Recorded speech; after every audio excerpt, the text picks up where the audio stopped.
మన తెలుగు సంస్కృతి ఛానల్కి స్వాగతం. బాలలు, ఈరోజు మనం 9వ తరగతిలోని 7వది ఆకుపచ్చ శోకం అనే పాఠం గురించి తెలుసుకుందాం. దీని యొక్క మూల గ్రంథం ఆకుపచ్చ శోకం. కవి డాక్టర్ కొండెపోగు బి డేవిడ్ లివింగ్స్టన్ గారు. ఇక్కడ చదవండి, చర్చించండి అనే శీర్షికలో తోటకు వీడ్కోలు అనేటటువంటి కవితనిచ్చారు. ఇప్పుడు దాన్ని చూద్దాం. తోటను అమ్మేసుకున్నాను, తాతల నాటి తీయని జ్ఞాపకాల్ని అమ్మేసుకున్నాను, నా బాల్యాన్ని అమ్మేసుకున్నాను. నా బాల్యంలో తోటలో చెట్లంటే నేనే, చెట్ల ఆకుల సవ్వడులంటే నేనే, చెట్ల మీద వాలే గువ్వలంటే నేనే, గువ్వల రెక్కల స్వరాల గీతాలు సంగీతాలంటే నేనే. నన్ను నేను అమ్మేసుకున్నాను. నా అల్లరి రోజులప్పుడు నాన్న నన్ను తిట్టినప్పుడు చిటారు కొమ్మెక్కి నేను దాక్కున్న చెట్టేదో నా మనుమడికి చూపించాలనే ఆశను అమ్మేసుకున్నాను.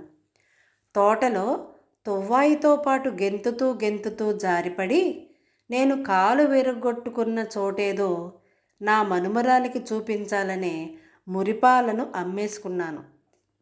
ఇన్నాళ్ళు మా తోటలోని మామిళ్ళు మా వంటింటి రంగూన్ జాడీలో ఆవకాయగా రుచికరం. ఆ రుచులు నమ్మేసుకున్నాను. కాలువ మీద తాటిపట్టె వంతెనపై గెంతుతూ కాలువ దాటుతున్న అద్భుత దృశ్యాల్ని గొప్ప సాహస కృత్యాలుగా మా తాతయ్య ఊరంతా చాటుతూ మీసాన్ని మెలేయడాన్ని అమ్మేసుకున్నాను. తోట నమ్మినందుకు బోలెడు డబ్బులు వచ్చాయనుకుంటారు, కానీ పల్లెతో నాకున్న జన్మ సంబంధాలన్నీ ఎండదెబ్బ తగిలిన పెట్టల్లా రాలిపోయాయన్న బాధల్ని ఎవరు గుర్తిస్తారు? నా గుండె కోతల్ని ఎవరు పట్టించుకుంటారు? తోట కోసమైనా అప్పుడప్పుడు పల్లెకొచ్చేవాణ్ణి. ఇప్పుడు ఎవరి కోసం రాను? తోట నమ్మిన డబ్బుతో మా పిల్లల కోసం ఒక ఇల్లు కొనగలనేమో కానీ కొంతైనా పల్లెనివ్వగలనా? సమానంగా డబ్బుని పంచగలనేమో కానీ కొంతైనా పల్లెతనాన్ని వారిలో పెంచగలనా? ఎన్ని డబ్బులుంటే మాత్రం ఏం? నేనిప్పుడు ధనవంతుణ్ణి కాను, పల్లెను కోల్పోయిన దుఃఖవంతుణ్ణి. తోట నమ్ముకున్నానన్న ఎంత బాధలోనూ ఒక్కటే సంతోషం. తోటను చేపల చెరువుగా తవ్వేవాడికో తోటలో రొయ్యల ఫ్యాక్టరీ కట్టేవాడికో కాకుండా తోటను తోటగా పెంచే ప్రేమించే రైతుకే అమ్మడం ఒక్కటే సంతోషం. ఈ కవితను రచించినది పక్కన చిత్రంలో కనిపిస్తున్నటువంటి భగవాన్ గారు. ఆయన తన తోటని అమ్మేసుకున్నప్పుడు ఎంత బాధపడుతున్నారో ఈ కవిత ద్వారా మనకి తెలుస్తోంది. తోటని అమ్మేసుకున్నటువంటి కవి మనకి ఏమేం చెప్తున్నారో చూడండి. తాతల నాటి తీయని జ్ఞాపకాలని అమ్మేసుకున్నాను నేను, కేవలం తోటని మాత్రమే కాదు, దానితో ఉన్నటువంటి తీయని జ్ఞాపకాన్ని కూడా నేను అమ్మేసుకున్నాను. నా బాల్యాన్ని నేను అమ్మేసుకున్నాను. నా బాల్యంలో తోటలో చెట్లంటే నేనే, చెట్ల ఆకుల సవ్వడులంటే నేనే. చెట్ల ఆకుల సవ్వడులంటే ఏమిటి? చెట్ల ఆకులు గాలికి కదులుతుంటే సవ్వడి అంటే శబ్దం వస్తుంది కదా, ఆ శబ్దం నేనే. చెట్ల మీద వాలేటటువంటి గువ్వలంటే కూడా నేనే. గువ్వలు అంటే పక్షులు. నా అల్లరి రోజులప్పుడు నాన్న నన్ను ఎప్పుడైనా తిడితే నేను చిటారు కొమ్మెక్కి నేను దాక్కున్న చెట్టుని నా మనవడికి చూపించాలనే ఆశను కూడా నేను అమ్మేసుకున్నాను. తోటలో తువ్వాయి తోటి అంటే లేగదూడ, తువ్వాయి అంటే లేగదూడ, దాంతో పాటుగా గెంతుతూ జారిపడి నేను కాలు విరగొట్టుకున్న చోటేదో నా మనుమరాలికి చూపించాలనే ఆశని మురిపాలని కూడా నేను అమ్మేసుకున్నాను అని చెప్తున్నాడు. ఇన్నాళ్ళు మా తోటలోని మామిడి చెట్టుకు కాసిన మామిడికాయలు మా వంటింటి రంగూన్ జాడీలో, రంగూన్ నుంచి తెచ్చినటువంటి జాడీలో మా వంటింట్లో మా చెట్టు మామిడి పళ్ళు ఆవకాయగా మారి రుచికరంగా ఉండేది. ఆ రుచులను కూడా నేను ఇప్పుడు అమ్మేసుకున్నాను. అంతేకాదు మా ఊరి కాలువ మీద ఉన్నటువంటి తాటిపట్టి వంతెనని నేను దాటుతుంటే ఆ అద్భుతమైనటువంటి దృశ్యాల్ని అదేదో నేను గొప్ప సాహసం చేస్తున్నట్లుగా మా తాతయ్య మీసాన్ని మేలేస్తూ గర్వంగా ఊరంతా తిరుగుతూ అందరికీ చెప్పే జ్ఞాపకాన్ని కూడా నేను అమ్మేసుకున్నాను. తోట నమ్మినందుకు చాలా డబ్బులు వస్తాయి అనుకుంటారు కదా అందరూ. కానీ ఆ పల్లెతో నాకున్నటువంటి జన్మ సంబంధాలన్నీ పోయాయి కదా.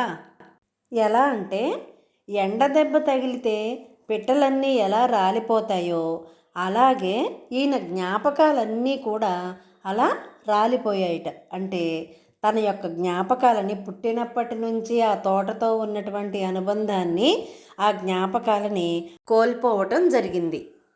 ఆ బాధల్ని ఎవరు గుర్తిస్తారు అని అడుగుతున్నాడు కవి. నా గుండె కోతల్ని ఎవరు పట్టించుకుంటారు? నేను మనసులో ఎంత బాధపడుతున్నానో ఆ తోటను అమ్మేసుకున్నందుకు నా బాధని ఎవరు పట్టించుకుంటారు? తోట కోసమైనా అప్పుడప్పుడు పల్లెటూరికి నేను వచ్చేవాడిని. కానీ ఇప్పుడు ఆ తోటను అమ్మేశాను కదా, ఇప్పుడు నేను ఎవరి కోసం ఈ పల్లెటూరికి రావాలి? తోట నమ్మిన డబ్బుతో మా పిల్లల కోసం ఒక ఇల్లు కొనగలను. కానీ కొంత పల్లెటూరినైనా సరే వాళ్ళకి ఇవ్వగలనా? సమానంగా డబ్బుని పంచుతాను కానీ పల్లెతనాన్ని వారిలో నేను పెంచగలనా? ఎన్ని డబ్బులుంటే మాత్రం ఏమిటి? నేనిప్పుడు ధనవంతుణ్ణి కాదు. నా దగ్గర డబ్బులు ఉన్నాయి కానీ నేను ధనవంతుణ్ణి కాదు. ఎందుకని? పల్లెని కోల్పోయినటువంటి దుఃఖవంతుణ్ణి. ఆ తోటని అమ్మటం వలన ఆ పల్లెటూరుతో సంబంధం తెగిపోవటం వలన ఆ పల్లెటూరిని కూడా నేను కోల్పోయాను. అందుచేత నేను ఇప్పుడు ధనవంతుణ్ణి కాదు, దుఃఖవంతుణ్ణి. తోట నమ్ముకున్నానన్న ఇంత బాధలో కూడా నాకు ఒక్కటే సంతోషం. ఏమిటా సంతోషం? ఆ తోటని చేపల చెరువుగా తవ్వేద్దామనేవాడికో లేకపోతే రొయ్యల ఫ్యాక్టరీ కట్టేద్దామనుకునేవాడికో నేను అమ్మలేదు. ఎవరికి అమ్మాను? తోటని తోటగా పెంచి ప్రేమించేటటువంటి ఒక రైతుకి నేను అమ్మాను. అదే నాకు కలిగినటువంటి సంతోషం, తృప్తి అని కవిగారు ఆ తోట పట్ల ఆయనకున్నటువంటి అనుబంధాన్ని, జ్ఞాపకాలని నెమరవేసుకుంటూ ఆయన యొక్క అనుభూతుల్ని మనతో పంచుకున్నారు ఈ కవిత ద్వారా. బాగుంది కదా కవిత? ఈ కవిత కింద 3 ప్రశ్నలు ఇచ్చారు కదా.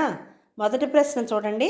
మొక్కలు, చెట్లు, పూలు వీటితో మీకున్న అనుబంధం గురించి చెప్పండి అన్నారు. నాకైతే మా తోటలో దాదాపుగా 25 రకాల మొక్కల్ని పెంచుతున్నాం. టేకు, మద్ది, మామిడి, ఉసిరి, సపోటా, నిమ్మ, నారింజ, జామ, మునగ, పారిజాతం, అరటి, వేప, కరివేప, కనకాంబరం, 5 రకాల మందారాలు, ఇన్ని మొక్కల్ని మేము మా తోటలో పెంచుతున్నాం. అవి పూలు పూసినప్పుడు కానీ కాయలు కాసినప్పుడు కానీ ఎంత సంతోషంగా ఉంటుందో తెలుసా? మరి మీరు కూడా మీ పెరట్లో లేకపోతే మీ తోటలో ఏమేమి మొక్కలు పెంచుతున్నారో మీ ఉపాధ్యాయుల వారికి చెప్పండి. ఇప్పుడు రెండవ ప్రశ్న. తోటను అమ్మేసుకున్న కవి ఏమేమి కోల్పోయాను అని బాధపడుతున్నాడు?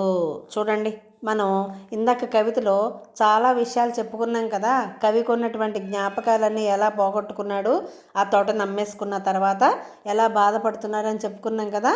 చూడండి, కవి తోటను అమ్మేసుకుని చాలా జ్ఞాపకాలని పోగొట్టేసుకున్నాడు. అంటే ఆ తోటని అమ్ముకోవటంతో జ్ఞాపకాలను కూడా అమ్మేసుకున్నాను నేను.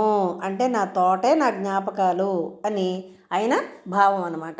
తనకి చాలా ఇష్టమైనటువంటి చెట్లు, ఆ చెట్ల ఆకులు చేసేటటువంటి సవ్వడులు, ఆ చెట్ల మీద వాలే గువ్వలని అమ్మేసుకున్నాను అని చెప్పి కవి బాధపడ్డాడు కదా. ఇంకా ఏమన్నాడు? చెట్టెక్కినటువంటి కొమ్మను తన మనుమడికి చూపించాలి అని ఆశపడ్డాడు. ఎవరు చెట్టెక్కారు? వాళ్ళ నాన్న కేకలేసినప్పుడు, ఇతను అల్లరి చేస్తే వాళ్ళ నాన్న కేకలేశాడు కదా. ఆ కేకలేసినప్పుడు తను ఎక్కినటువంటి చెట్టు కొమ్మని వాళ్ళ మనవడికి చూపించాలన్న ఆశని అమ్మేసుకున్నాడని చెప్పాడు. ఇంకేం చెప్పాడు? ఆవకాయ రుచులని అందించినటువంటి మామిడి చెట్టుని, కాలువ మీద ఉన్నటువంటి తాటిపట్టి వంతెన మీద తను గెంతిన దృశ్యాన్ని, వాళ్ళ తాత గర్వించినటువంటి పౌరుషాన్ని అన్నింటినీ కూడా అమ్మేసుకున్నాను అని బాధపడ్డాడు. ఒక మాటలో చెప్పాలంటే కవి తన తోటతో తనకున్నటువంటి ప్రతి తీయటి జ్ఞాపకాన్ని, తన అనుభవాలని డబ్బు కోసం తోటని అమ్మేసుకుని అన్నింటినీ కోల్పోయాను, అన్నింటినీ పోగొట్టుకున్నాను అని చెప్పి బాధపడ్డాడనమాట. అంటే తోటని ఎప్పుడైతే కవి అమ్మేసుకున్నాడో దాంతోపాటే ఆయన అనుభవాలు, అనుభూతులు, తీయటి జ్ఞాపకాలు అన్నీ కూడా కోల్పోయాడు అని కవి మనకి చెప్తున్నాడు. మూడవ ప్రశ్న, పొలాన్ని రైతుకే అమ్మటం ఒక్కటే సంతోషం అని కవి ఎందుకన్నాడు? చూడండి, ఎందుకన్నాడు ఆ మాట? పొలాన్ని రైతుకి అమ్మటం వలన రైతు తోటని ప్రాణంతో సమానంగా పసిపిల్లని చూసుకున్నట్లుగా ఆ తోటని చూసుకుంటాడు. అదే వేరే వాళ్ళకి అమ్మితే, ఇందాక చెప్పాడు కదా మనకి కవితలో, చేపల చెరువులు చేసేవాళ్ళు కొంతమంది అయితే రొయ్యల ఫ్యాక్టరీ కట్టేవాళ్ళు కొంతమంది ఉంటారు. ప్రస్తుతం చాలా పంట పొలాల్ని చేపల చెరువులుగా తవ్వేస్తున్నారు, లేదా రొయ్యల ఫ్యాక్టరీకి అమ్మేస్తున్నారు. ఇక్కడ తోట కొనుక్కున్నది రైతు కాబట్టి ఆ పనిని ఎప్పటికీ రైతు చెయ్యడు. దాన్ని పసిబిడ్డని చూసినట్టుగా చూసి చక్కగా అందులో ఉన్నటువంటి మొక్కలన్నిటినీ సంరక్షించి దాన్ని జాగ్రత్తగా కాపాడుకుంటాడు అని కవి సంతోషపడ్డట. బాగుంది కదా కవితను, భావమును. ఇప్పుడు ఈ పాఠం యొక్క ఉద్దేశం చూద్దాం. భూగోళం మీద జీవకోటికి ప్రాణవాయువునిచ్చి పచ్చదనాన్ని పంచేవి చెట్లు. అంటే ఈ భూమి మీద ప్రాణులందరూ జీవించటానికి అవసరమయ్యేటటువంటి ప్రాణవాయువు, ప్రాణవాయువు అంటే ఏమిటది? ఆక్సిజన్. దాన్ని జీవులకు పంచుతూ పచ్చదనాన్ని పంచేవి చెట్లు. నాగరికత పేరుతో మనిషి ప్రకృతిని ఏం చేస్తున్నాడు? ఇప్పుడు విచక్షణ జ్ఞానం లేకుండా కొల్లగొడుతున్నాడు, ప్రకృతిని నాశనం చేసేస్తున్నాడు. అవసరానికి మించి అడవులను ధ్వంసం చేస్తున్నాడు. ధ్వంసం చేయటం అంటే ఏమిటి? నాశనం చేసేయటం. ప్లాస్టిక్ భూతం ఒకవైపు ఉంటే అడవుల నరికివేత మరోవైపు మన పర్యావరణాన్ని ప్రమాదంలోనికి నెడుతున్నాయి. పర్యావరణం అంటే ఏంటి? మన చుట్టుపక్కల ఉండేటటువంటి వాతావరణం, ప్రకృతి, పరిసరాలు, వీటన్నింటినీ కలిపి పర్యావరణం అని అంటారు. ఈ పర్యావరణం అంతా కూడా దెబ్బతింటోంది. దేనివల్ల? ప్లాస్టిక్ భూతం అంటే ప్లాస్టిక్ సామాన్లు, ప్లాస్టిక్ కవర్లు, ప్లాస్టిక్ సీసాలు ఇవన్నీ ఉపయోగించడం ఒకవైపు అయితే, మరొక వైపు అడవులని నరికివేయటం అనేది ఇంకొక వైపు. ఈ రెండూ కలిసి మన పర్యావరణాన్ని ప్రమాదంలోకి పడేస్తున్నాయి. ఈ ప్రమాదాన్ని గుర్తెరిగి పర్యావరణాన్ని మనం కాపాడుకోవలసినటువంటి అవసరం ఎంతైనా ఉంది. దాన్ని గురించి తెలియజేయటమే ఈ పాఠం యొక్క ఉద్దేశం. దేన్ని? పర్యావరణాన్ని కాపాడుకోవాలి అనే జ్ఞానాన్ని మనకి కలిగించటం కోసమే ఈ పాఠం చెప్పబడింది. ఇప్పుడు ప్రక్రియ. ఇది ఏ ప్రక్రియ? పర్యావరణ కవిత్వం అనే ప్రక్రియ. అసలు ప్రక్రియ అంటే అర్థం ఏంటి? ఈ పాఠాన్ని లేదా ఏదైనా ఒక పాఠాన్ని రచించేటటువంటి విధానాన్నే ప్రక్రియ అని అంటారు. మనకి తెలుగు సాహిత్యంలో చాలా ప్రక్రియలు ఉన్నాయి. ఇది తెలుగు సాహిత్య ప్రక్రియలు అని ఒక వీడియోలో విడిగా చెప్పడం జరిగింది. అది ఒకసారి చూడండి. పర్యావరణ కవిత్వం ఆధునిక ప్రక్రియ అని చెప్పారు కదా. ఆధునిక ప్రక్రియ అంటే ప్రస్తుత కాలంలో జరిగేది. పూర్వకాలంలో ఏం జరిగేవి? పద్య ప్రక్రియ, కావ్య ప్రక్రియ, ప్రబంధ ప్రక్రియ, ద్విపదలు, ఇలా ప్రక్రియలు ఉండేవి. కానీ ఆధునిక కాలంలో అంటే ప్రస్తుత కాలంలో నాటకాలు, నాటికలు, కథానికలు, వచన కవిత్వం, పర్యావరణ కవిత్వం, యాత్రా రచన, వ్యాస ప్రక్రియ ఇవన్నీ కూడా ఆధునిక ప్రక్రియ రూపాలన్నమాట. మానవ కార్యకలాపాల వల్ల ప్రకృతికి, పర్యావరణానికి కలుగుతున్నటువంటి హానిని, దాని వలన కలిగే పర్యవసానాలను తెలియచెప్పటమే పర్యావరణ కవిత్వం యొక్క ఉద్దేశం. పర్యవసానాలు అంటే ఏమిటి? మనం చేసే పని వల్ల కలిగేటటువంటి లాభ నష్టాలు, దాని యొక్క ఫలితాలు ఎలా ఉంటాయో తెలియచేయటమేనమాట. పర్యావరణ భావనలను రచయిత కవిత రూపంలో లేదా వ్యాస రూపంలో వ్యక్తీకరిస్తారు, అంటే మనందరికీ తెలిసేలా చెప్తారు అని అర్థం.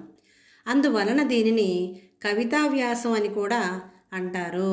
పర్యావరణ కవిత్వాన్నే కవితా వ్యాసం అని కూడా అంటారట. ఇప్పుడు కవి పరిచయం. కవి కొండెపోగు బి డేవిడ్ లివింగ్స్టన్ గారు. ఈయన ప్రకాశం జిల్లా మార్కాపురంలో జన్మించారు. సుందర ప్రకాశరావు, శ్రీమతి రోతమ్మ వీరి యొక్క తల్లిదండ్రులు. ఈయన జీవశాస్త్ర అధ్యాపకుడిగా పనిచేశారు. జీవశాస్త్ర అధ్యాపకుడు అంటే ఏమిటి? బయాలజీ అనే సబ్జెక్ట్ ఉంటుంది కదా, దానికి సంబంధించినటువంటి అధ్యాపకుడిగా పనిచేశారు. ఈయన దీపాలు, అరణ్యంలో కేక, దగ్ధ దృశ్యం, ఆకుపచ్చ శోకం మొదలైనటువంటి కవితా సంపుటాలను వెలువరించారు. ఇవన్నీ కూడా ఈయన యొక్క రచనలు. కుర్చీ చెప్పిన చర్చీ కథలు, అపూర్వయానం అనే నవల, విశ్వధర్మం పేరు మీద ఆధ్యాత్మిక వ్యాసాలను కూడా ఈయన రచించారు. ఈయన కవిత్వం ఎలా ఉంటుందిట? సరళంగా ఉంటూనే బలమైన భావాలతో నిండి ఉంటుందిట. అంటే సరళంగా ఉంటుందంటే తేలికగా ఉన్నట్లుగానే అనిపిస్తుంది, కానీ దాని భావాలు మాత్రం పటిష్టంగా దృఢంగా ఉంటాయన్నమాట. పర్యావరణ ఇతివృత్తంగా వచన కవితలు రాయటంలో వీరు అందవేసిన చెయ్యి. అంటే పర్యావరణం అనే అంశంతో రచనలు చేయటంలో వీరు నైపుణ్యం కలిగిన వాళ్ళు, ప్రావీణ్యత కలిగిన వారు అని అర్థం. అలతి పదాలతో సూటిగా స్పష్టంగా భావాన్ని వివరిస్తూనే మానవ తప్పిదాలను ఘాటుగా విమర్శిస్తారు.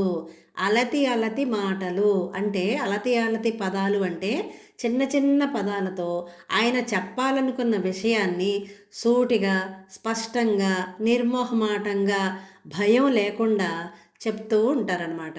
అంతేకాకుండా మానవ తప్పిదాలను, మనుషులు చేసేటటువంటి తప్పులని కూడా ఘాటుగా ఈయన విమర్శిస్తారు.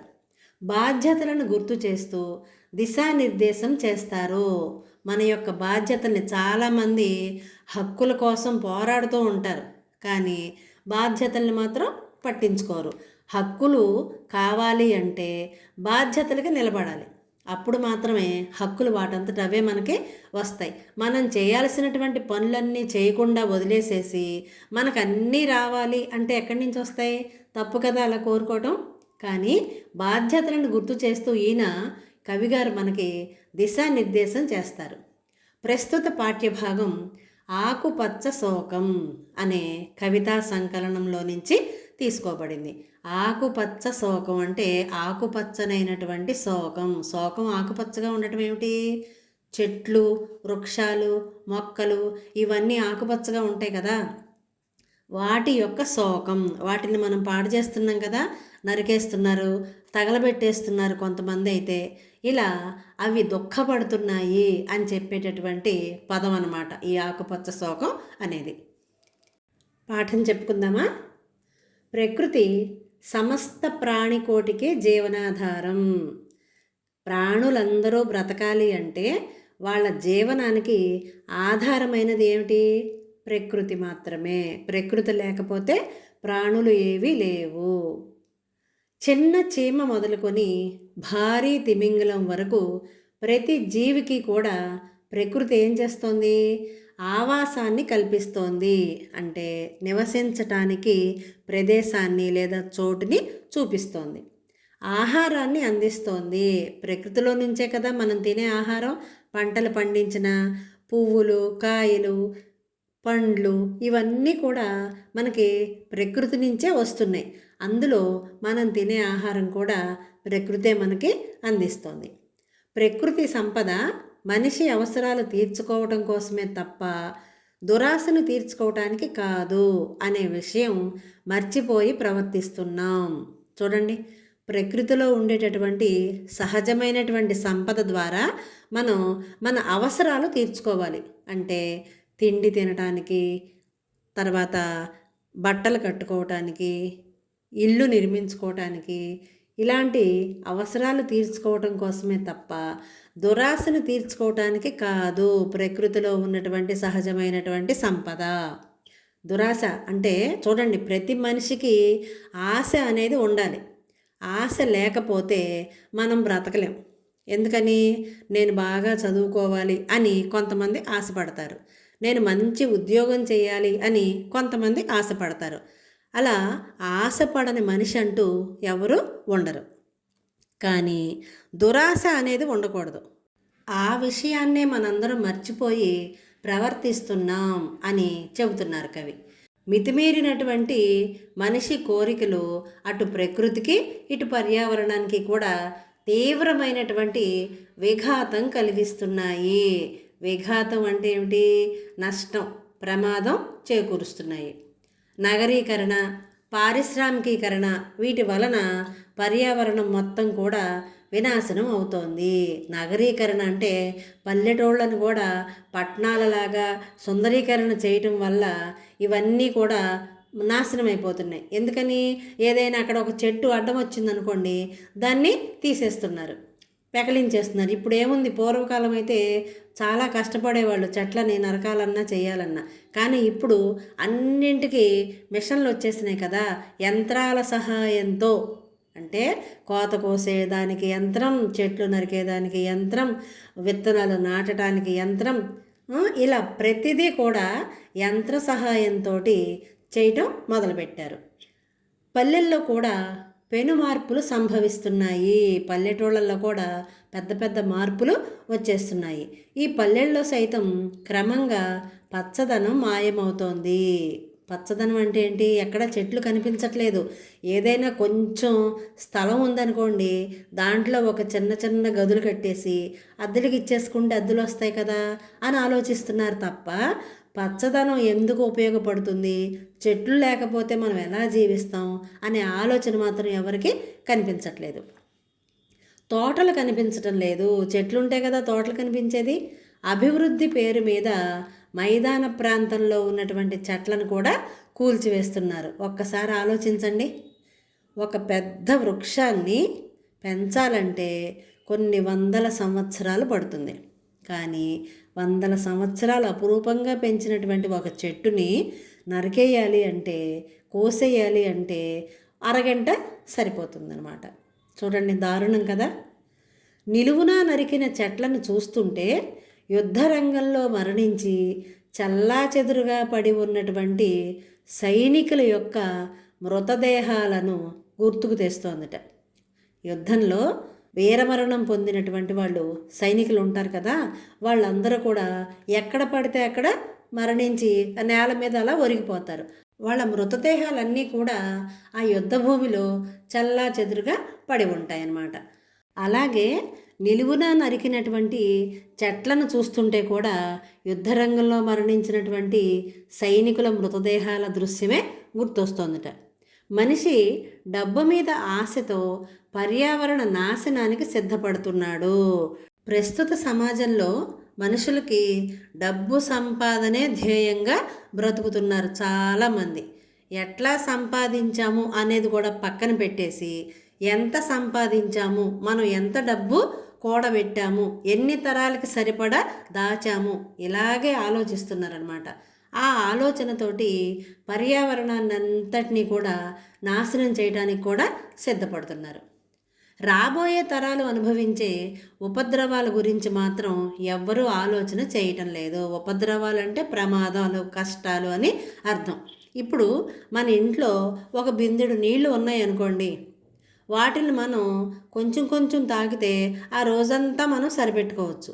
లేదు, నా దగ్గర బాగా నీళ్ళు ఉన్నాయి, బిందెడు నీళ్ళు ఉన్నాయి అని చెప్పి ఎక్కువ ఎక్కువ తాగేసి మిగిలిన పారపోసేసాం అనుకోండి, ఏమవుతుంది? అది త్వరగా అయిపోతాయి. అలాగే పర్యావరణం కూడా అంతే. మనం దాన్ని ఎంత పెంచి పోషిస్తే అంత చక్కగా మనకి జీవనాన్ని ఇస్తుంది. కానీ ఇప్పుడు మాత్రం ఎవ్వరూ కూడా వచ్చేటటువంటి ఉపద్రవాల గురించి, ఆపదల గురించి ఆలోచించట్లేదు. మనిషి ఆశ ఆక్టోపస్ జీవిల చేతులు చాచి మరి విస్తరిస్తోంది. ఆక్టోపస్ అనేది ఒక జీవి. అదేం చేస్తుంది? వేగంగా విస్తరిస్తూ దాని చుట్టుపక్కల ఉండేటటువంటి జీవులన్నింటినీ కూడా తినేస్తుంది. అలాగే మనిషి కూడా వేగంగా విస్తరిస్తూ ఏం చేస్తున్నాడు? ప్రకృతిని సర్వనాశనం చేసేస్తున్నాడు. అందుకనే ఇక్కడ కవి మనిషిని ఆక్టోపస్తో పోల్చాడు. పచ్చదనాన్ని దూరం చేస్తోంది. ఏం చేస్తున్నారు? పచ్చదనం. మనిషి ఆశ అనేది పచ్చదనాన్ని ఈ భూమి మీద లేకుండా చేస్తోంది. అంటే చెట్లు లేకుండా చేస్తున్నారని అర్థం. నగరాల్లో ప్రతి పనికి కూడా చెట్టు అడ్డమైపోతోంది. ఇక పల్లెటూళ్ళల్లోనే పరిస్థితి ఇట్లా ఉంటే నగరాల్లో ఇంకా చెప్పక్కర్లేదు. ఇళ్ళు కట్టుకోవటానికి, అపార్ట్మెంట్లు కట్టుకోవటానికి, పరిశ్రమల్ని స్థాపించుకోవటానికి, పెద్ద పెద్ద కాలేజీలు కట్టుకోవటానికి, కళ్యాణ మండపాలు కట్టుకోవటానికి, ఆసుపత్రులు కట్టుకోవటానికి, ఇలా రకరకాల కారణాలతో నగరంలో కట్టడాలకి అడ్డం వచ్చేటటువంటి ప్రతి చెట్టుని కూడా నరికేస్తున్నారన్నమాట. చెట్లన్నీ మాయమైపోయి అపార్ట్మెంట్లు వెలుస్తున్నాయి.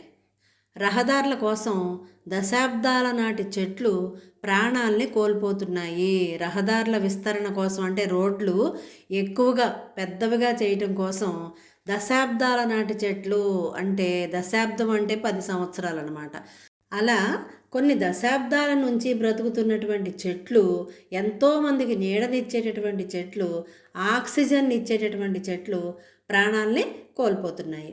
మహావృక్షాలను, అంటే పెద్ద పెద్ద వృక్షాలను నరికేసి అలంకరణ మొక్కలు పెంచుతూ ఆనందిస్తున్నాం. చూడండి, సహజ సిద్ధంగా ఉండేటటువంటి సహజమైనటువంటి ఆక్సిజన్ ఇచ్చేటటువంటి పెద్ద పెద్ద చెట్లను నరికేసి చిన్న చిన్న అలంకరణ మొక్కలు పెంచుతూ ఆనందపడిపోతున్నట్టు మనిషి.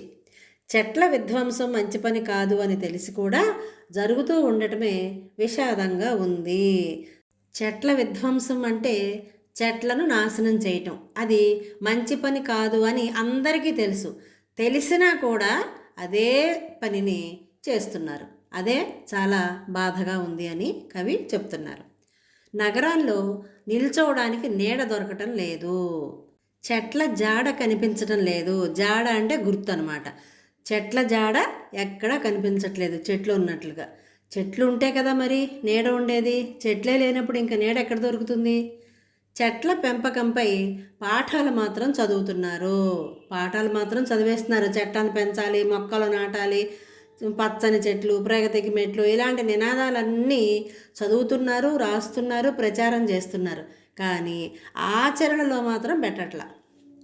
పర్యావరణ రక్షణ గురించి పెద్ద పెద్ద నినాదాలు వినిపిస్తున్నారు, కానీ పర్యావరణ స్పృహ తగ్గిపోతూనే ఉంది. పర్యావరణాన్ని కాపాడాలి అనేటటువంటి విచక్షణ జ్ఞానం మాత్రం ఉన్న కొద్దీ రోజు రోజుకి తగ్గిపోతుంది. ఒకవైపు ప్లాస్టిక్ వాడకం పెరుగుతూనే ఉంది. ప్లాస్టిక్ వాడకం ఈ మధ్యకాలంలో ఎంత విపరీతంగా పెరిగిపోయిందంటే, అవి బజారుల్లో ఎక్కడ పడితే అక్కడ పారేస్తుంటే అవి తిని ఎన్ని ఆవులు చనిపోయినాయో ఈ ప్లాస్టిక్ వాడకం వల్ల. పెళ్ళిళ్ళు, పండగల్లో ప్లాస్టిక్ పూలు, ఆకులు కనిపిస్తున్నాయి. సహజ సిద్ధమైనటువంటి పువ్వులు కానీ ఆకులు కానీ ఉపయోగించకుండా పిచ్చి పిచ్చివన్నీ, ప్లాస్టిక్కి సంబంధించినవన్నీ కూడా ఉపయోగిస్తున్నారు. శుభమో అశుభమో ఏదైనా సరే, శుభం అంటే మంచి, అశుభం అంటే చెడు. ఏ కార్యక్రమం జరిగినా సరే ప్లాస్టిక్ మాత్రం చెత్త కుప్పలు కుప్పలుగా పెరిగిపోతుందన్నమాట. ప్లాస్టిక్తో కూడినటువంటి చెత్త ఎక్కువగా పెరిగిపోతుంది. కేవలం డబ్బు సంపాదనే ధ్యేయంగా ఉన్నటువంటి మనుషులు మొక్కల పెంపకం కానీ పరిసరాల శుభ్రత గురించి అస్సలు పట్టించుకోవట్లేదు. చెట్టు విలువ తెలుసుకోవటం లేదు. చెట్లు ఎంత ఉపయోగపడతాయో మనకి, దాని గురించి వాళ్ళెవరూ కూడా పట్టించుకోవట్లేదు. కేవలం వాళ్ళ ధ్యేయం ఏమిటి? డబ్బు సంపాదించాలి, ఎలాగైనా సరే ప్లాస్టిక్ వేసి, ప్లాస్టిక్ పూలు, ప్లాస్టిక్ ఆకులు, ప్లేట్లు, కంచాలు, గ్లాసులు, ఇలా ఒకటి కాదనమాట, ప్రతిదీ కూడా ప్లాస్టిక్ది వచ్చేసింది. అవన్నీ ఉపయోగించడం, దాన్ని గ్లాస్తో మంచినీళ్ళు తాగటం, ఆ ప్లాస్టిక్ గ్లాస్ పడేసేయటం, ఇలా ప్రతి ఒక్కళ్ళు చేయటం వల్ల కుప్పలు కుప్పలుగా పెరిగిపోతుంది ప్లాస్టిక్ వ్యర్థం. పరిసరాల పరిశుభ్రత గురించి పట్టించుకోవట్లేదు, చెట్టు యొక్క విలువను కూడా తెలుసుకోవట్లేదు. వర్షాలు కురవాలంటే చెట్లు ఉండాలి. మన ఊపిరిని నిలిపే ఆక్సిజన్కు చెట్లే ఆధారం. వర్షం కురవాలంటే చెట్లు ఉండాలి, మనం జీవించాలంటే చెట్లు ఉండాలి. చెట్ల శాతం తగ్గే కొలది ఉష్ణోగ్రతలు పెరిగిపోతున్నాయి. అంతే కదా, ఇప్పుడు మనం ఎండలో ఎక్కడికైనా నడుచుకుంటూ వెళ్తున్నాం అనుకోండి, అబ్బా ఎంత ఎండగా ఉందో, ఎక్కడైనా చెట్టు ఉంటే బాగుండు, కాసేపు నీడలో కూర్చోవచ్చు అని అనుకుంటాం.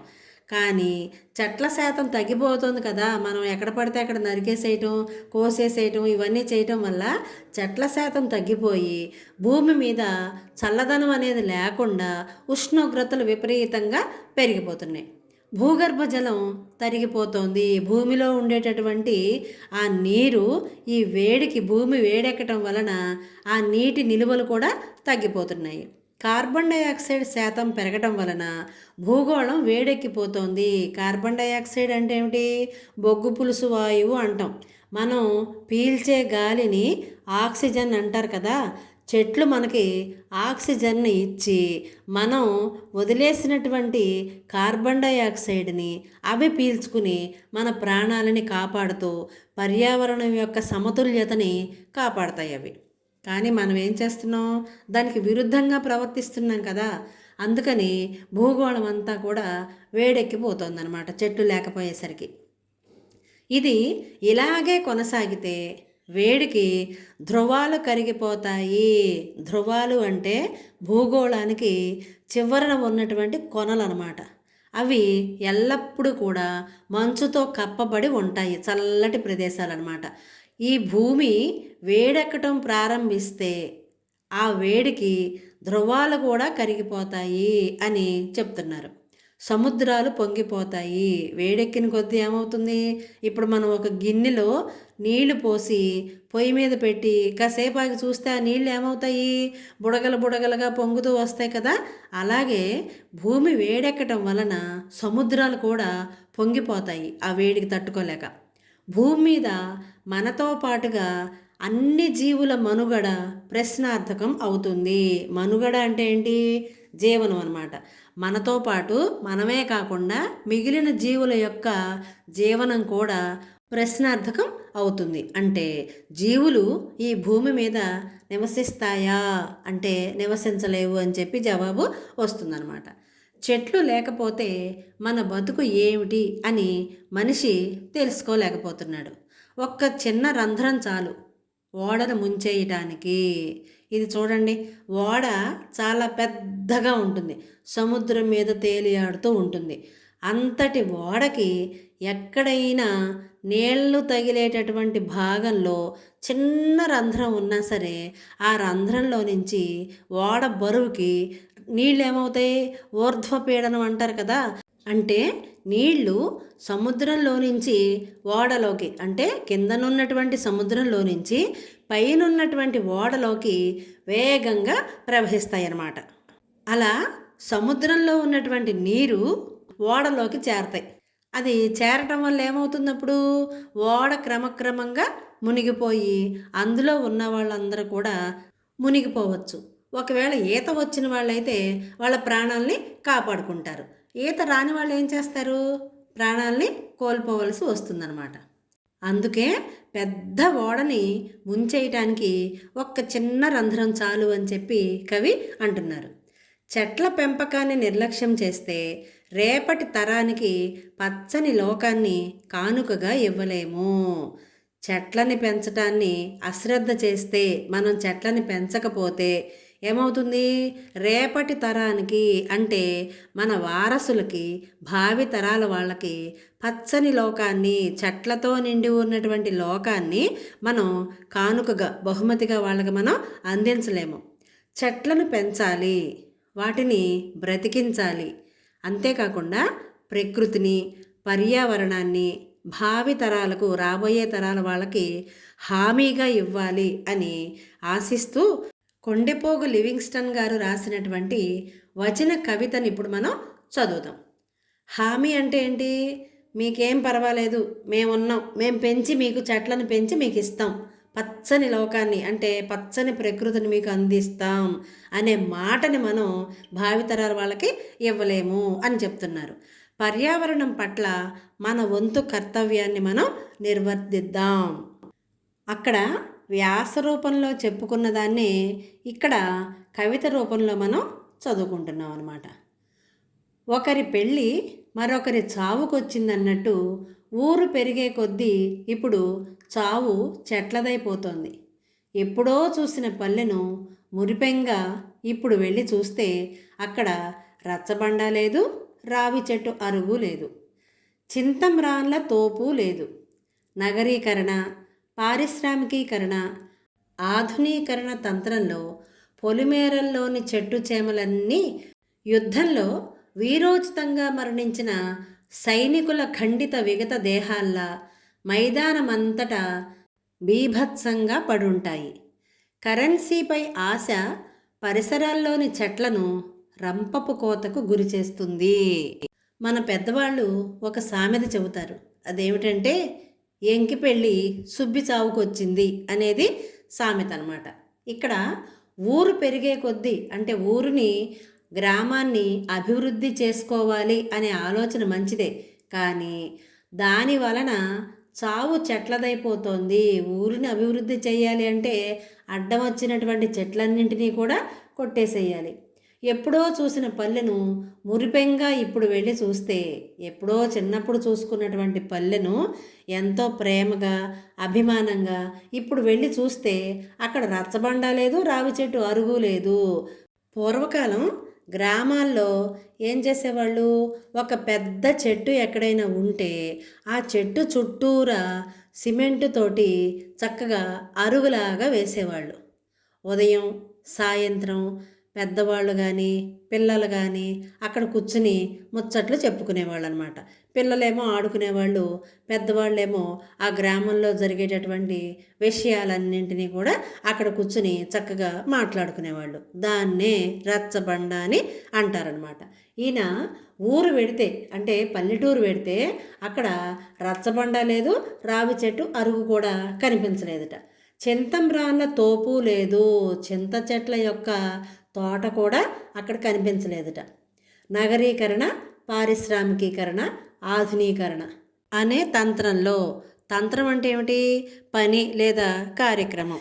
ఈ నగరీకరణ చేయటం, పారిశ్రామికీకరణ చేయటం, ఆధునీకరణ చేయటంలో పొలిమేరల్లో ఉన్నటువంటి చెట్టు చేమలన్నీ, చిన్న చిన్న చెట్లు, పెద్ద పెద్ద చెట్లు మొత్తం అన్నీ కూడా యుద్ధంలో వీరోచితంగా మరణించినటువంటి సైనికుల ఖండిత విగత దేహాల్లా, ఖండించబడినటువంటి అంటే సగం సగం చేయబడినటువంటి చనిపోయినటువంటి దేహాల్లాగా, శరీరాల్లాగా. ఇందాక చెప్పుకున్నాం కదా మనం అక్కడ మృతదేహాలు, మామూలుగా మనం వాడుక భాషలో శవాలు అంటాం కదా, అవన్నమాట.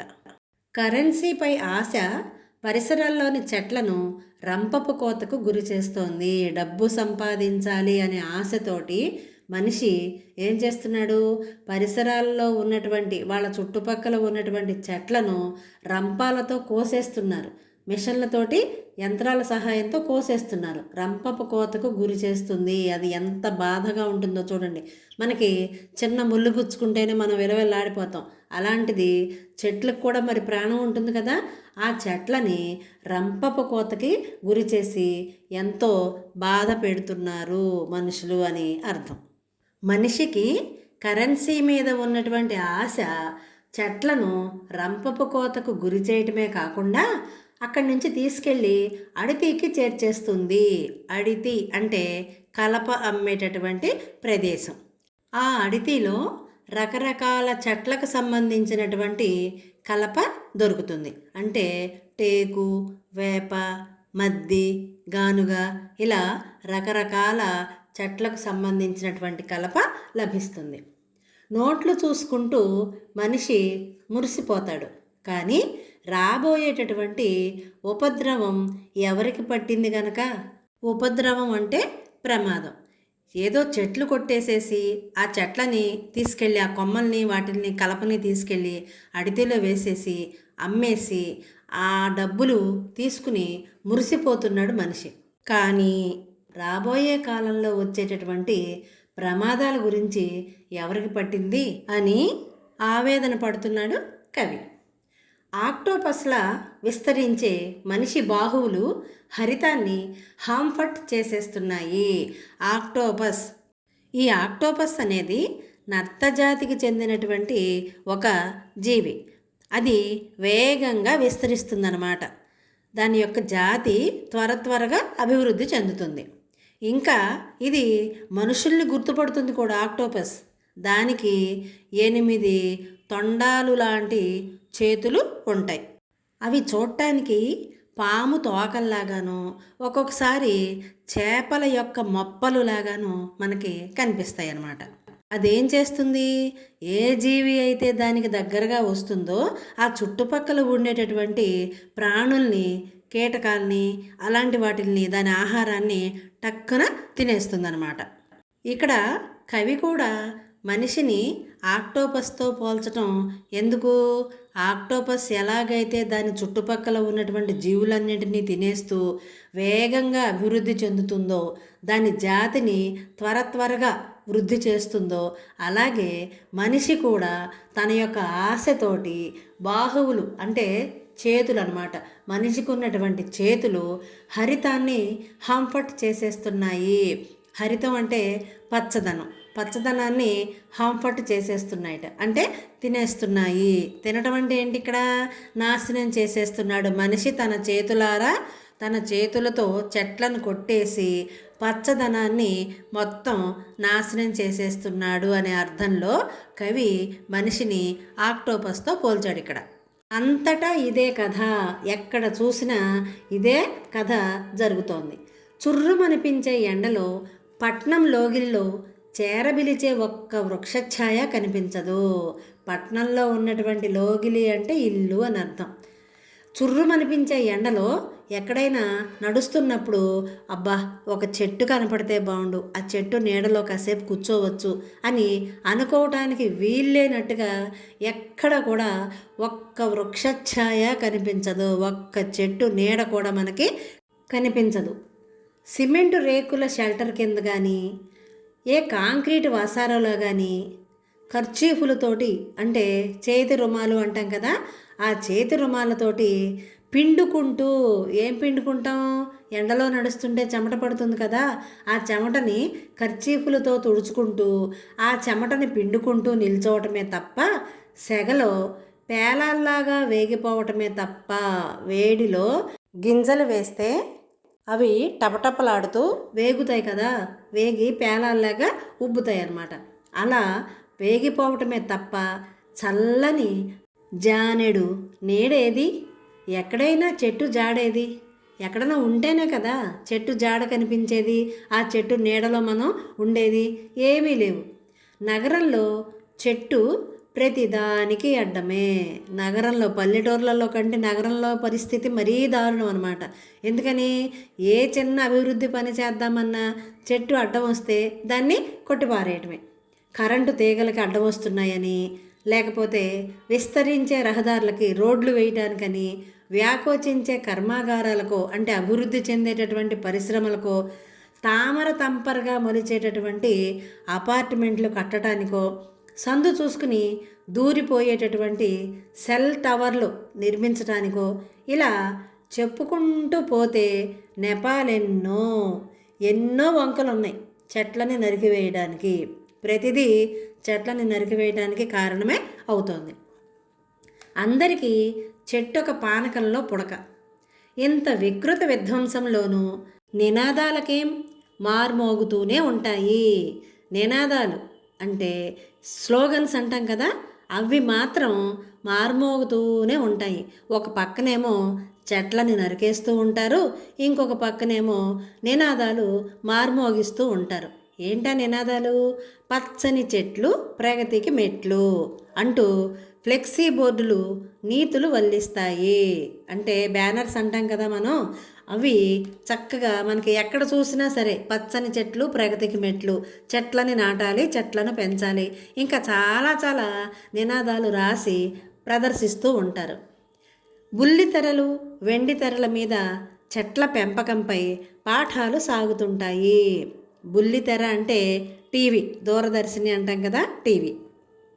వెండితెర అంటే సినిమాలు అన్నమాట.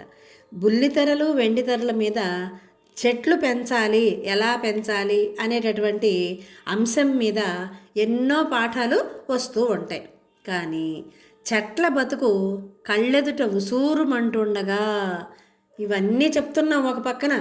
కాకపోతే చెట్ల బతుకు మన కళ్ళెదురుగుండా ఉసూరుమంటోందిట. ఉసూరుమంటం అంటే ఏమిటి? నీరసపడిపోవటం. చెట్లను ఎవ్వరూ పెంచట్లేదు, ఎవరు పడితే వాళ్ళు నరికేస్తున్నారు తప్ప ఒక్క మొక్కను కూడా నాటడం లేదు.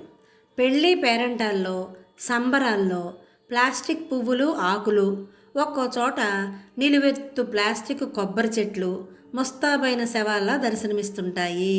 ఏ వేడుకలోనైనా సరే సహజమైనటువంటి పువ్వుల్ని వాడకుండా, సహజమైనటువంటి ఆకుల్ని వాడకుండా ప్లాస్టిక్ పువ్వులు, ఆకులు ఇవన్నీ వాడుతున్నారు. అంతేకాకుండా నిలువెత్తు ప్లాస్టిక్ కొబ్బరి చెట్లను కూడా అలంకరణగా ఉపయోగిస్తున్నారట. ఆ అలంకరించినటువంటి ప్లాస్టిక్ కొబ్బరి చెట్లు ఎలా కనిపిస్తున్నాయట? ముస్తాబైనటువంటి శవాల్లాగా దర్శనమిస్తున్నాయట. శవానికి అలంకారం చేస్తే ఏమైనా బాగుంటుందా? బిగదీసుకుని పోయి ఉంటుంది కదా శవం. అలాంటి శవానికి ముస్తాబు చేస్తారా ఎవరైనా? చెయ్యరు కదా. ఇక్కడ కూడా కవి అదే చెప్తున్నాడు. శవాలకి ముస్తాబు చేస్తే ఎలా ఉంటుందో ఈ ప్లాస్టిక్ కొబ్బరి చెట్లను అలంకరణగా ఉపయోగిస్తే కూడా అలాగే ఉంటుంది అని కవి యొక్క భావన. లెక్కల్లో మునిగిపోయిన మనిషి ఇప్పుడు మొక్కలనేం పట్టించుకుంటాడు అంటే, లెక్కల్లో మునిగిపోవటం అంటే ఏమిటి? ఎంతసేపు డబ్బును లెక్క పెట్టుకోవటంలో మునిగిపోయినటువంటి మనిషి అసలు మొక్కల గురించి ఎందుకు ఆలోచిస్తాడు? ఇది భూమిపై నడుస్తున్న వర్తమాన విషాదం. విషాదం అంటే ఏంటి? బాధను కలిగించేటటువంటి అంశం. ఇప్పుడు భూమి మీద జరిగేటటువంటి బాధాకరమైనటువంటి విషయం ఇదే. సర్వే సర్వత్రా సాగిపోతున్న తంతు మనిషికి ఎప్పటికి తెలిసొచ్చేను చెట్టు విలువ? సర్వే సర్వత్రా ఎక్కడ చూసినా సరే ఇలాంటి విధానమే జరుగుతోంది. ఏంటది? అడ్డం వచ్చిన ప్రతి చెట్టుని కొట్టేస్తుంటే మనిషికి ఈ చెట్టు విలువ అసలు ఎప్పటికి తెలిసొచ్చాను? ఈ చెట్టే కదా మేఘాల్ని పిలిచి నేలపై జల్లులు కురిపించేది. మనకి వర్షం రావాలంటే అడవులు బాగా పెరగాలి, చెట్లు బాగా ఉండాలి, అప్పుడు మాత్రమే వర్షం వస్తుంది. మనం క్రింది తరగతుల్లో చదువుకున్నాం కదా. తర్వాత ఈ చెట్టే కదా బొగ్గు పులుసు వాయు గరళాన్ని మృంగి ప్రాణం నిలిపే ఆమ్లజనిని వరంగా అందించేది. ఏ చెట్టు? మనం పెంచేటటువంటి ప్రతి చెట్టు కూడా ఆమ్లజనిని మనకి వరంగా అందిస్తుంది. ఆమ్లజని అంటే మనం పీల్చేటటువంటి ప్రాణవాయువు, ఆక్సిజన్. బొగ్గు పులుసు వాయు గరళాన్ని అంటే, గరళము అంటే విషం, విషం లాంటి బొగ్గు పులుసు వాయువు అంటే కార్బన్ డైఆక్సైడ్ అని అర్థం. ఆ కార్బన్ డైఆక్సైడ్ని మింగి అంటే ఏంటి? తను పీల్చుకుని మన ప్రాణం నిలబెట్టేటటువంటి ఆమ్లజనిని మనకు వరంగా అందిస్తుంది. అలాంటి చెట్టుని మనిషి పొట్టన పెట్టుకుంటున్నాడు కదా. ఈ చెట్టు లేకపోబట్టే కదా ఏటేటా ఎండ నిప్పులు కురిసేది. ఈ చెట్టు లేకపోబట్టే కదా పచ్చిక బయళ్ళు ఎడారులుగా మారేది. ఈ చెట్లను బహిష్కరించడం వల్లే కదా భూతాపం పెరిగేది, భూగర్భ జలం తరిగేది. చూడండి ఎన్ని నష్టాలు ఉంటున్నాయో. చెట్టు అనేది లేకపోవటం వల్ల చల్లదనం అనేది లేకుండా ఎండ నిప్పుల వర్షం కురిసినట్లుగా అనిపిస్తోంది. విపరీతమైనటువంటి వేడి మనకి భూమి మీద పెరుగుతోందన్నమాట. ఈ చెట్టు లేకపోబట్టే కదా పచ్చిక బయళ్ళన్నీ, పచ్చగా ఉండేటటువంటి పచ్చిక బయళ్ళన్నీ కూడా ఎడారులుగా మారిపోతున్నాయి.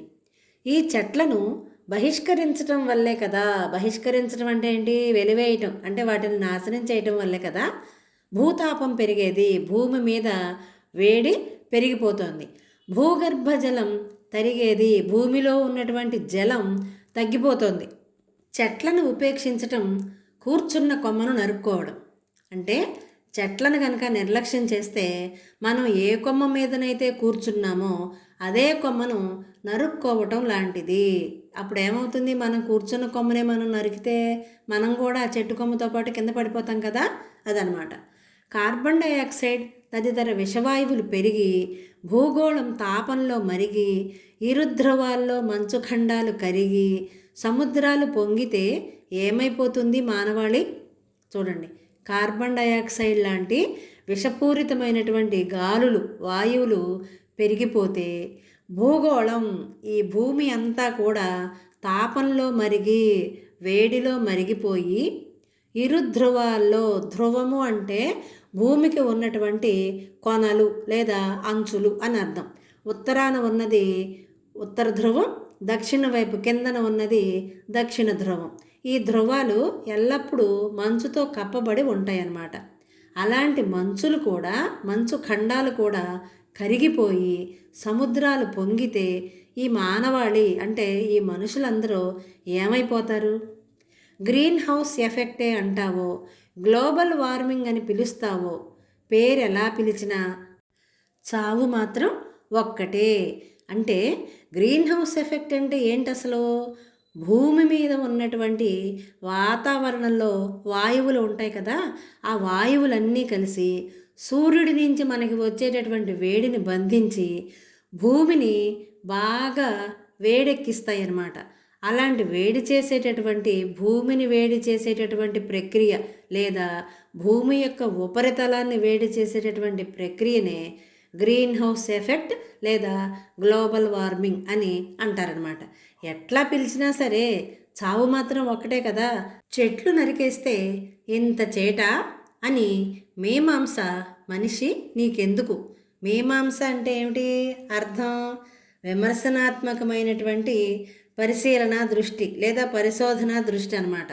అలాంటి మీమాంస నీకెందుకు? ఎందుకంటే నువ్వు విపరీతంగా చెట్లు నరికేస్తున్నావు. అలాంటి వాడివి నీకు ఈ ఆలోచన ఎందుకు వస్తుంది? చిన్న రంధ్రం చాలదు ఓడ మునిగిపోయేందుకు. చూడండి, పెద్ద ఓడలో దానికి చిన్న బెజ్జం పడింది అనుకోండి, ఏమవుతుంది? మనం ముందు చెప్పుకున్నాం ఇవన్నీ. క్రమక్రమంగా నీళ్లు ఓడలోకి వచ్చి ఆ ఓడ మునిగిపోవటం జరుగుతుందన్నమాట. అందుకే చెట్టును బతికిద్దాం, పచ్చటి లోకాన్ని ముందటి తరాలకు హామీగా మిగిలిద్దాం. చెట్టును బతికిద్దాం అంటే ఏంటి? చెట్లను కొట్టకుండా కాపాడదాం, రక్షిద్దాం. అవసరమైతే 4 మొక్కలు నాటి వాటిని కూడా మనం పెంచుదాం. రాబోయే తరాలకు అంటే ముందటి తరాలకు పచ్చటి లోకాన్ని, ఆకుపచ్చగా ఉండేటటువంటి చెట్లతో నిండి ఉన్నటువంటి ప్రకృతి కళకళలాడేటటువంటి లోకాన్ని హామీగా మనం మిగిలిద్దాం. హామీ అంటే ఏంటి? నీకెందుకు నేనున్నాను అనే భరోసా ఇవ్వటం అన్నమాట. కాబట్టి పచ్చదనంతో కళకళలాడేటటువంటి ప్రకృతిని మన ముందు తరాల వారికి మనం బహుమతిగా ఇవ్వాలి అంటే మనం ఈ రోజు నుంచే, ఈ క్షణం నుంచే ఒక్క చెట్టుని కూడా కొట్టకుండా జాగ్రత్తగా ప్రతి మొక్కని సంరక్షించాలి. ఒకవేళ అత్యవసర పరిస్థితిలో ఏదైనా చెట్టును కొట్టవలసి వస్తే దానికి బదులుగా 10 మొక్కలను మనం నాటి వాటిని పెంచి పెద్ద చేయాలి. ఈ ఆకుపచ్చ శోకాన్ని తగ్గించడంలో మన వంతు ప్రయత్నం మనం ఖచ్చితంగా చేద్దాం. సరేనా? 187వ పేజీలో 2 ప్రశ్నలు ఉన్నాయి కదా, అవి చూద్దాం ఇప్పుడు ఒకసారి. అందరికీ చెట్టొక పానకంలో పుడక అని కవి ఎందుకు అంటున్నాడు? చూడండి, చెట్టు పానకంలో పుడక. పానకం అంటే తెలుసు కదా మనకి. శ్రీరామనవమికి పానకమే ప్రత్యేకంగా తయారు చేసి గుడి దగ్గర అందరికీ ఇస్తారు. ఆ పానకం ఎలా తయారు చేస్తారు? మంచినీళ్ళలో రుచికరమైనటువంటి బెల్లాన్ని కరిగించి దానిలో కొంచెం మిరియాల పొడి, కొద్దిగా యాలకల పొడి కలిపితే అది తీయని రుచికరమైనటువంటి పానకం తయారవుతుంది. ఇది మనందరం ఏదో ఒక సందర్భంలో ఎప్పుడప్పుడు తాగుతాం. అయితే ఈ బెల్లాన్ని తయారు చేసేటప్పుడు చెరకు పిప్పికి చెందినటువంటి చిన్న చిన్న పుల్ల ముక్కలు, వాటిల్నే పుడకలు అని అంటారనమాట. అవి చేరడం వల్ల ఆ బెల్లంతో తయారు చేసినటువంటి పానకం తాగినప్పుడు ఆ చిన్న చిన్న పుడకలు అంటే చిన్న చిన్న పుల్ల ముక్కలు మనకి గొంతులో గుచ్చుకుని ఇబ్బంది పెడతాయన్నమాట. అందువల్ల ప్రశాంతంగా పానకాన్ని తాగలేం. అప్పుడు ఈ సామెతని ఉపయోగిస్తారు. అబ్బా ఏంట్రా ఈ పానకంలో పుడక అని అంటారనమాట. ఇప్పుడు మనం ఏదైనా మంచి పనిలో ఉన్నప్పుడు ఎవరైనా వచ్చి ఆ పని చెడగొట్టారనుకోండి, అప్పుడు కూడా ఈ సామెతని ఉపయోగిస్తారు. వీడెవడరా పానకంలో పుడకలాగా వచ్చి అంతా చెడగొట్టాడు అని అంటారనమాట. ఇక్కడ నగరాలను ఆధునీకరించేటటువంటి క్రమంలో చెట్లు అడ్డంగా వస్తున్నాయని చెప్పి కవి ఇక్కడ చెట్లని పానకంలో పుడక అని చెప్పి వర్ణించారనమాట. రెండవ ప్రశ్న చూడండి. నగరంలో చెట్టు ప్రతిదానికి అడ్డమే, దీని గురించి చర్చించండి. చూడండి, నగరాలలో లేకపోతే పల్లెటూళ్ళలో కానీ ఎక్కడైనా సరే రహదారుల విస్తరణకు అంటే ఉన్న రహదారుల్ని వెడల్పుగా విస్తరించటం కోసం అడ్డంగా ఉండేటటువంటి చెట్లని నరికేస్తున్నారు కదా. ఇలా ఆసుపత్రులు కట్టడానికి, కర్మాగారాలు కట్టడానికి, ఆఫీసులు, వసతి భవనాలు, బస్ స్టాండ్లు, విశ్రాంతి భవనాలు, రైల్వే స్టేషన్లు, విమానాశ్రయాలు కానివ్వండి, వ్యాపార భవనాలు కానివ్వండి, మార్కెట్లు, ఫ్లైఓవర్లు, ఇలా ఏ నిర్మాణం చేపట్టాలన్నా సరే అక్కడ ఏదో ఒక చెట్టు, ఎప్పుడో పూర్వకాలం ఏ మహానుభావుడో నాటినటువంటి చెట్లు ఉంటాయి. అలాంటి చెట్లు అడ్డం వస్తున్నాయి అని చెప్పి వాటిల్ని అడ్డంగా నరికేస్తున్నారనమాట. మనం పీల్చుకునేటటువంటి ప్రాణవాయువుని మనకిచ్చి మనం విడిచిపెట్టినటువంటి హానికరమైనటువంటి కార్బన్ డైఆక్సైడ్ని అవి పీల్చుకొని మనం జీవించటానికి ఎంతగానో ఉపకారం చేస్తున్నటువంటి చెట్టుని ప్రతి విషయంలో కూడా అడ్డుగా భావిస్తున్నాము. చెట్టుని మనం రంపపు కోత కోసిన, గుండెలు చీల్చేసిన, అడ్డంగా నరికేసిన, కొమ్మలు కొట్టేసిన, ఏం చేసినా సరే మౌనంగా భరిస్తూ మన క్షేమాన్ని కోరేటటువంటి చెట్టుని మనం అడ్డంగా భావిస్తున్నాం. మనకి ఎంతో మేలు చేసి మన జీవితాలు సుఖంగా సాగటానికి ఉపకారం చేసేటటువంటి చెట్లకు మనం అపకారం చేసి వాటి మనుగడనే లేకుండా చేసేయటానికి ప్రయత్నిస్తున్నాం. నిజంగా ఈ భూమి మీద మనిషి కంటే స్వార్థపరుడు ఇంకొకడు ఉన్నారా? ఖచ్చితంగా లేరు. తరువులే మన గురువులు. చెట్టులోని ప్రతి అణువు కూడా మనిషికి ఉపయోగపడుతోంది. మనిషి చనిపోయిన తెల్లారి పురుగులు పడి దుర్వాసన వస్తుంది, కానీ చెట్టు అది చనిపోయిన తర్వాత కూడా మనకి వంట చెరకుగా మన శరీరాన్ని, దేహాన్ని కాల్చడానికి కూడా ఉపయోగపడుతుందన్నమాట. అలాంటి చెట్లకి మనం ఏం చేస్తున్నాం? ఒక్కసారి ఆలోచించండి మనసు పెట్టి. పర్యావరణం మీద మనకున్న ప్రేమని మాటల్లో కాకుండా చేతల్లో చూపిద్దాం. ప్రతి మనిషి కనీసం 10 మొక్కలని నాటి పెంచి పెద్దవి చేయాలి అని ధ్యేయంగా పెట్టుకుందాం. ఇలాంటి మరిన్ని వీడియోల కోసం చూస్తూనే ఉండండి మన తెలుగు సంస్కృతి ఛానల్. జై హింద్, జై భారత్.